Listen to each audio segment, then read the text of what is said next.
So listen, but I want to get into more about your evolution, but for people who might not know, I mean, because this is a passion for you. I mean, like you live and breathe this, and you I love it. And you know what? You're in your happiest place when you're giving it to other people. You know what I mean? Because it's like sitting in your chair and it's like, you know what? You need to be thinking about this. You need to be doing this. You know what? You're really good at this. It's like this whole life coaching evolution that's coming about from this 30 minutes sitting in your chair and getting your whole do together. But what gave you this passion? I mean, because Pink has been in business for a long time, but what that part of your story that gave you the passion to do what you're doing now? The biggest thing, what I love about what I do in my little corner of the beauty industry is I love affecting how a woman sees herself when she looks in the mirror. You change how a woman sees herself or give her the vision of how she has always wanted to look. You change her whole disposition. They walk in one way and they strut out another. You know, they go back into the world. They're more confident. A lot of them, you know, because of this confidence, they're able to do things they wanted, write books, get promotions. Some of them go home and because they're happier, they feel better. They're better moms. They're better wives. They're just better for themselves. I love that. I love that. And that's so true. That's a gift that you give, you know, to everybody that you encounter, whether they're a client or not. You know what I mean? And that friendship, I mean, we've known each other for years, but I feel more like we're sisters. You know what I mean? In terms of the way that we have connected over the years. And, you know, you talk about being able to give that to a woman where, you know, that hairstyle. And I know some people will say, well, you know, it's just hair, but that's the crown on your head. I know. They think it's so trivial, but it's not. You think about it. Whenever you get married, you have a baby shower, a birthday, when you're setting a date for a special event, one of the first things you do is, oh, I have to make my hair appointment. That's right. That's right. Because on that special day, you have on this nice outfit, you have all these people around. Listen, the hair is it's a major the crown part and the shoes. You can work out everything else in between, but it's the crown and the shoes. It is not as trivial as people think it is. It's not. It's not trivial at all because it does translate into that confidence you have. And you know what? It's different for every woman, and it can be different on every day. And this conversation is so timely because July 2nd, unbeknownst to us, is Crown Day, right? National Crown Day. When we're celebrating our crown, honey, in whatever way you want. And that was kind of the focus of this too, is that I think people, depending on where we are culturally, people feel like they have to do things a certain way. But your point is, you do you. That's it. People come in because I specialize in short, relaxed hair. I love natural hair. I love long hair, but what I specialize in for me and what I do is short, relaxed hair.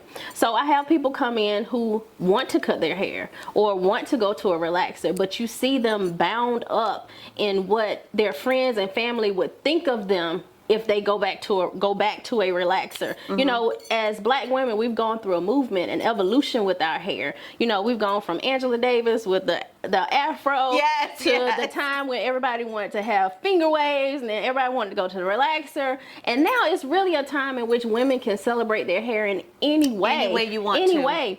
And a relaxer does not necessarily mean a certain thing about you, and natural hair doesn't necessarily mean a certain thing about you as a person. It's just an expression of how you want to wear your hair in that season of your life, and you are free. July 2nd, National Independent Crown Day. I know, right? You are free to wear your hair however you want to express yourself at that time.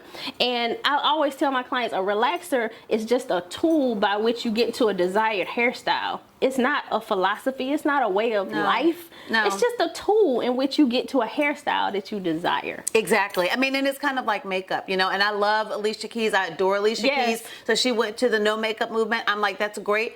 If I'm not on TV, trust and believe I have no makeup. You know that. Because people are like, oh, I see you. You look know, so different, I'm like, girl, if I didn't work in TV, I would never have on makeup. But when I'm on TV, you know, you don't need to be distracted by like, what is Judy doing today? I mean, so it's all about what you need in the moment. And makeup is a tool. Your hair, your relaxer, all of that.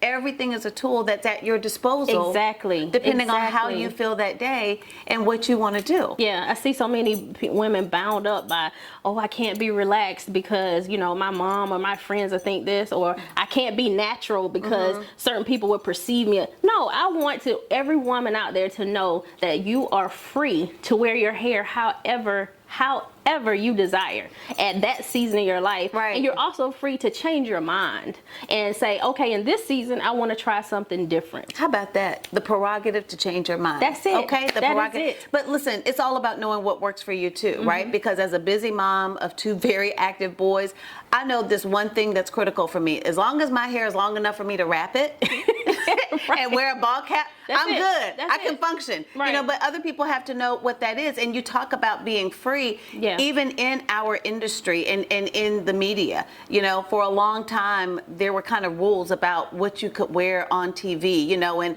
braids and dreads and all of that. And we're seeing that open up. I mean, there's still some stereotypes, you know, that are out there. There's still some guidelines and rules that we might need to break through and all of that. Right. But you do see people having a lot more freedom, even in professional environments, about how they can wear their hair and how they present themselves. Right, exactly. Because at the end of the day, I'm not my hair. That's just a part of the whole package. Exactly. And listen, you just brought up another thing, because I've seen women get very emotional about getting their hair cut. Yeah. Number one, it's gonna grow back. Yeah. If not, we'll add it. But I think what you just said, I want people to receive that I am not my hair. Yeah, it doesn't define you. Right. It does not define you. Right. It can be a tool and a resource, and you can figure out how you want to wear it to work your inner whatever you got going on. Absolutely. But it doesn't have to. It does not define who you are as a being. In my career, I've dealt with a lot of women who've had hair loss secondary to either chemotherapy or medications, and there are times where literally I've shaved a woman's hair with her preparing to go into chemotherapy, so she has power going into it. Yeah. So she doesn't have to watch her hair falls out. She made and what I find is women who go into it like that, they heal quicker, and it's a easier. I don't say easier because the whole process is hard. Very difficult. But they just go through it in a different way because they start in a certain way. But you know, you are not your hair. Whether it's short, whether it's long, whether your hair is, again, we keep saying it, it's just an expression of where you are in that moment of your life. In that moment of your life. Yeah. And we've seen a story, an evolution in our hair over time, right? Yes, absolutely. Hey, black women have gone from, again, waves to afros to braids to weaves to everything. We try it all. It's so funny because when you do encounter some of people from other cultures, they're always intrigued by hair. How it could be. How did you do that? Cheeky curly one day, and then they come to work the next day, and it's like blown out or super straight. Right. You know, they're like, can I touch it? I know. And then, you know, to go from braids one day, you know, to something else, and it's like, wait a minute, how did you do that? I love that about our culture. I do too. Love it. I absolutely love it.